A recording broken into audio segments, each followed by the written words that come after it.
قیادت سے ہٹانے جانے کے بعد شاہین شاہ کا سوشل میڈیا پر معنی خیز پیغام وائرل ہو گیا،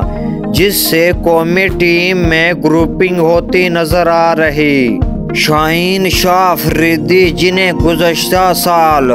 بابر اعظم کی جگہ T20 کا کپتان مقرر کیا تھا، تاہم صرف نیوزی لینڈ سے ایک سیریز میں ناکامی کے بعد قیادت واپس بابر اعظم کے سپرد کر دی گئی،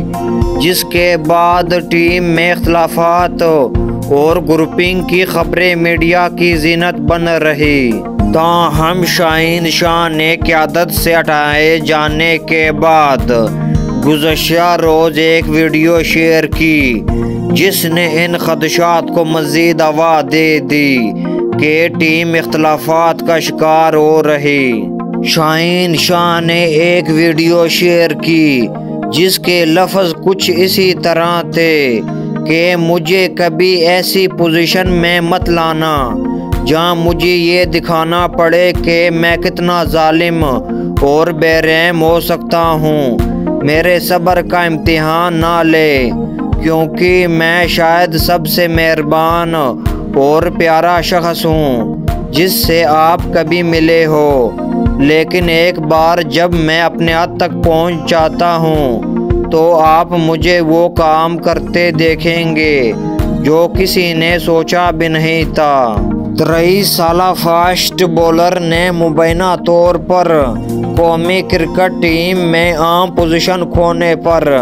اپنا غصہ شیئر والی ویڈیو کے ذریعے شیئر کیا۔ سابق کرکٹر جو اس طرح قیادت کی تبدیلی کو ٹیم کے لیے پہلے ہی اچھا قرار نہیں دے رہے تھے، اب اس معنی خیز پیغام پر مبینہ ویڈیو پیغام نے ٹیم میں چکچاہٹ پر سوالیہ نشان لگا دیا۔ واضح رہے کہ اس سے قبل شاہین شاہ افریدی بابر اعظم کی دوبارہ کپتان تقرری کے بعد PCB کی جانب سے ان سے منسوب جعلی بیان جاری کرنے پر بھی مایوسی کا اظہار کیا تھا اور کہا تھا کہ بورڈ حکام نے ان سے بات کی اور نہ ہی اجازت لی۔